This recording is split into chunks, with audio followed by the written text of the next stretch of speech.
మేరా భారత్ మహాన్. ఈరోజు రామాయణంలో ఇంకొక పవర్ఫుల్ మంత్రాన్ని తెలుసుకుందాం. ధర్మాత్మా సత్యసంధశ్చ రామో దాశరథిర్యది పౌరుషే చ అప్రతిద్వంద్వః శరైనం జహి రావణిం. ఈ మంత్రాన్ని లక్ష్మణుడు రామరావణ యుద్ధం అప్పుడు ప్రయోగించాడు. ఇంద్రజిత్తుకి లక్ష్మణుడికి మధ్య ఘోర యుద్ధం జరిగింది. లక్ష్మణుడు తన దివ్యాస్త్రాలన్నింటినీ ప్రయోగించినప్పటికీ ఇంద్రజిత్తు మరణించడం లేదు.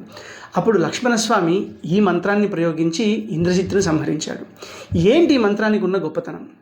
ఈ మంత్రం అర్థం ఏంటంటే, రామచంద్రుడు ధర్మాత్ముడే అయితే, సత్యసంధుడే అయితే, పౌరుషంలో ఆయనకు సాటి ఇంకొకరు లేనివాడైతే, దశరథుడి కుమారుడే అయితే ఈ బాణం ఇంద్రజిత్తును సంహరించుగాక.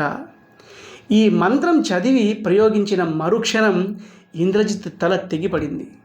ఏ విధంగా అయితే లక్ష్మణస్వామి తన శత్రువైన ఇంద్రజిత్తుని ఈ మంత్రం ద్వారా జయించాడో, మనం కూడా ఈ మంత్రాన్ని నిత్య పారాయణం చేయటం వల్ల మన బాహ్య శత్రువుల నాశనం, మనకు విజయం పొందవచ్చునని, అంతేకాకుండా సర్వకార్యసిద్ధికి ఈ మంత్రం మనకి దోహదపడుతుందని పెద్దల వాక్కు.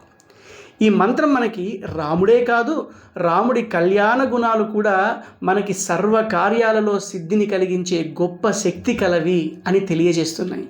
ఈ మంత్రాన్ని నిత్యం పారాయణం చేద్దాం, తద్వారా రామానుగ్రహానికి పాత్రులమవుదాం. జై శ్రీరామ్.